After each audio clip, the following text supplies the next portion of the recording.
All right, it is Sunday, June 4th. We're just finishing up in Howell.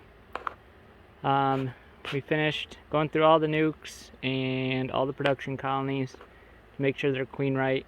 There was a couple that we could not determine if they were queen right or not, just simply because there was no room for a queen to lay, even if she was in there. They had plugged up the brood nest and the supers that we have given them. The honey flow is like nothing that we've ever experienced. And because they were requeening, there was no resources being used for brood production, and so they just started storing everything, and there was no reason for them to use any of it. So with the rainless days that we've had and the beautiful foraging days that we've had, it just plugged everything up. The telescoping covers that you see, so those are all full of honey except for that top deep.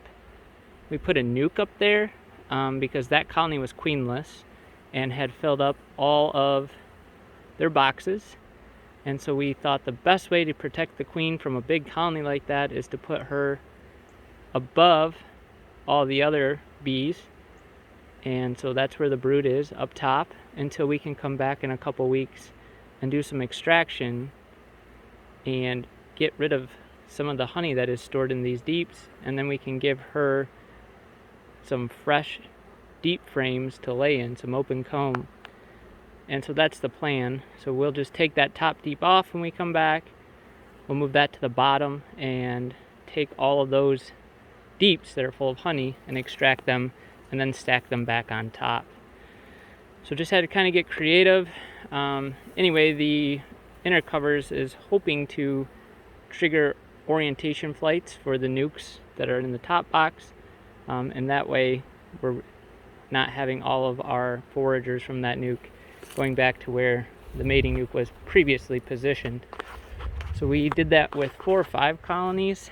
But yeah, so we also newspaper combined a couple if we thought it was appropriate. Just doing a couple different techniques depending on what we saw in the colony. But as you can see, we are out of boxes. I mean, this one is just packed out. So everything there is full except for 2 of those mediums.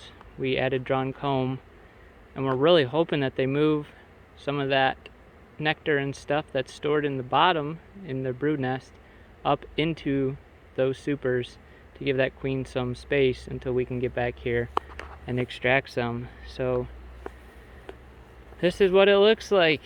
It's been wild. It's been hot. My mom and my wife have been troopers and have helped tremendously, so I'm very appreciative of all that. Sold some nukes today, met some cool people. Hope the bees do well for them.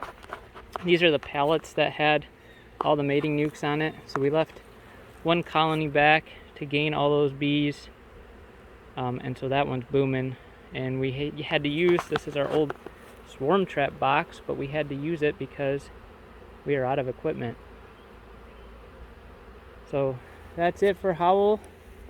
We gotta come back, do some extraction, and then check on a couple colonies to see if they're queen right, now that we've opened up the brood nest a little bit. And because some people sometimes ask, what about the colony by the tree? Well, the colony by the tree is still over by the tree. We have not got it moved back yet. And quite frankly, I think we're running out of spots, so it might be by the tree for a little bit more. But here's the colony by the tree. This colony is pretty crazy. The story, if you haven't heard, it was a swarm that moved in on this tree. I don't think it was one of ours. The neighbors have bees as well. So we caught it and we just left it here, and it overwintered here. Going into winter, they had swarmed multiple times and they were down just to a small cluster of bees, and we didn't think they'd make it. We almost just put them in winter into a single, but we had so many honey frames left over, we decided to super them with a second deep of honey. And then when we opened them up in the spring, they were enormous and trying to swarm again. So we split them off, and then when we came back for emergency cells, to split them down even further, they were filling up the box again. So we split them heavy. I think we got another 3 splits out of them, and they're still booming. So I don't know where the queen came from, but it's very broody. Seems like an Italian genetic line. But if you're looking for bees that just produce endless amounts of brood, this is them. Not a ton of honey, but they just crank out the brood. But anyway, that's an update for Howell. Thank you for all those that came out, bought nukes. If you didn't buy those nukes, we would have no room for any of these bees. We're going to use the nuke money to go buy some more woodenware and stuff. So thank you for all of our customers, and thanks for watching. Hope you have a good rest of your summer.